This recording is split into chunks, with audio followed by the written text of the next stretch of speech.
दिल्लीसाठीच्या मोर्चामध्ये मंत्री प्रताप सरनाईकांवर या ठिकाणी आरोप केला जातोय। ते यावेळी सहभागी झाले होते। एकानं मंत्री प्रताप सरनाईकांवर बाटली भिरकावली। तसंच आंदोलकांनी सरनाईक गो बॅकच्या अशा घोषणा सुद्धा दिल्या होत्या। आंदोलकांच्या भूमिकेनंतर प्रताप सरनाईकांनी मोर्चातनं काढता पाय घेतला। शिंदेचे मंत्री प्रताप सरनाईक यांनी विधान भवनात आल्यानंतर मीरा रोडच्या मोर्चात जाण्याची घोषणा केली।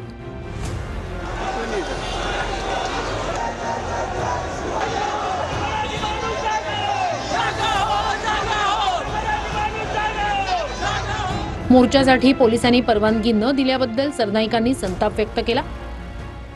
परंतु रात्री बेरात्री कार्यकर्त्यांची धरपकड करून अशा प्रकारे जर एखाद्या राजकीय पक्षाचा अजेंडा शहरात चालवण्याची भूमिका जर तुमच्या माध्यमातून अशी होत असेल तर त्या शहराचा लोकप्रतिनिधी म्हणून मी सहन करणार नाही।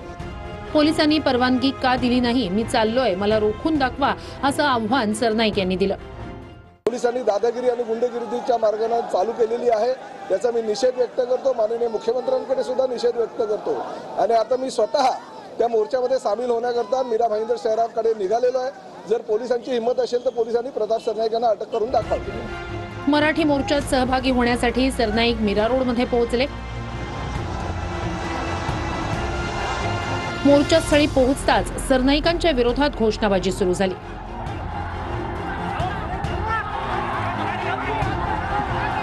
सरनाईक मोर्चास्थळी येताच जय गुजरातच्या घोषणा देण्यात आल्या।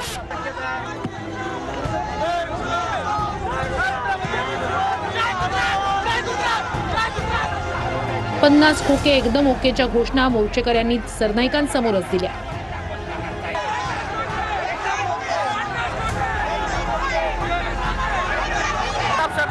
सरनाईक गो बॅकच्या घोषणेनंतर सरनाईकांनी मोर्चातून काढता पाय घेतला।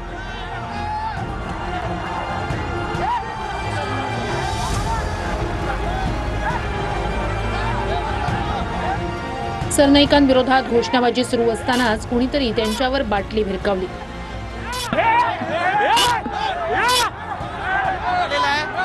बाटली भिरकावलेले प्रताप सरनाईक यांच्या दिशेनं इथे दृश्य पाहतोय आपण। प्रताप सरनाईक यांच्यावर बाटली भिरकावलेली आहे, वाढलाय, आरडाओरड सुरू झाली आहे, संघर्षाचं वातावरण आहे। बाटली भिरकावल्यानं पोलिसांनी सरनाईकांना सुरक्षेसाठी घेरलं। बाटली भिरकावलेले प्रताप सरनाईक यांच्या दिशेनं इथे दृश्य पाहतोय आपण। प्रताप सरनाईक यांच्यावर बाटली भिरकावलेली आहे। तणाव निर्माण होत असल्यानं पोलिसांनी सरनाईकांना मोर्चातून बाहेर काढलं। मोर्चातून बाहेर निघाल्यानंतर सरनाईकांनी मनसे आणि ठाकरेंच्या सेनेवर निशाणा साधला।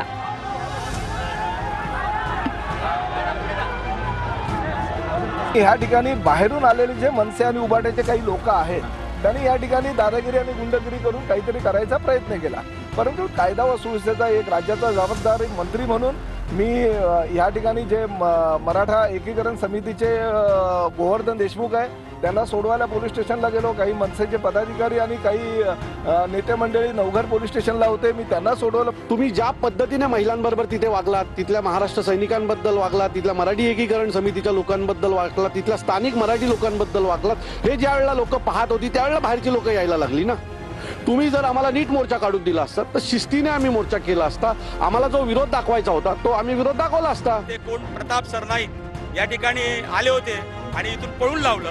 अहो, त्यांना पळून नाही चपलेने मारलं पाहिजे। या दोन्ही आमदारांनी त्या ठिकाणी जाणून बुजून या पोलिसांवरती प्रेशर आणून, या सरकारवरती प्रेशर आणून या ठिकाणी हा मोर्चा होऊ नये यासाठी त्यांनी हे केले होते। ठीक आहे, राजाने विचारेंना सर्वसामान्य जनतेनं चप्पल काय त्यांच्या अंगावरच्या सगळ्या कपड्यांविषयी हकालपट्टी केलेली आहे। लोकसभेच्या निवडणुकीला त्यांना प्रचंड मोठ्या प्रमाणात आमचे नरेश मस्केनी पराभूत केलेलं आहे आणि तेव्हापासून त्यांचं मन चलबिचल झालेलं आहे। कोणाविषयी काय बोलावं हे त्यांना कळत नाही। पोलिसांनी दादागिरी आणि गुंडगिरीच्या मार्गाने चालू केलेली आहे, याचा मी निषेध व्यक्त करतो। माननीय मुख्यमंत्र्यांकडे सुद्धा निषेध व्यक्त करतो आणि आता मी स्वतः त्या मोर्चामध्ये सामील होण्याकरता मीरा भाईंदर शहराकडे निघालेलो आहे। जर पोलिसांची हिंमत असेल तर पोलिसांनी प्रताप सरनाईक यांना अटक करून दाखवावी. शेवटी प्रताप सरनाईक सुद्धा मराठी आहे, मंत्री किंवा आमदार नंतर, पण मी मराठी म्हणून आधी आहे. आणि मराठी एकीकरण समितीचे जे गोवर्धन देशमुख आहेत त्यांनी मला फोन करून सांगितलं की साहेब हे बरोबर नाही. जी पण मागे गुजराती मारवाड्यांचा मोर्चा निघतो, मराठ्यांचा मोर्चा का नाही निघत? नरेंद्र मेहता त्यांच्या पाठीशी आहेत का? तेच म्हणणं आहे. बघा, मी सुद्धा व्यापाऱ्यांच्या पाठीशी आहे. त्यांनी जर शांतताप्रिय मार्गाने जर मोर्चा काढला असेल आणि मराठा एकीकरण समितीचे लोक जर शांतताप्रिय मार्गाने मोर्चा जर काढत असतील तर पोलिसांना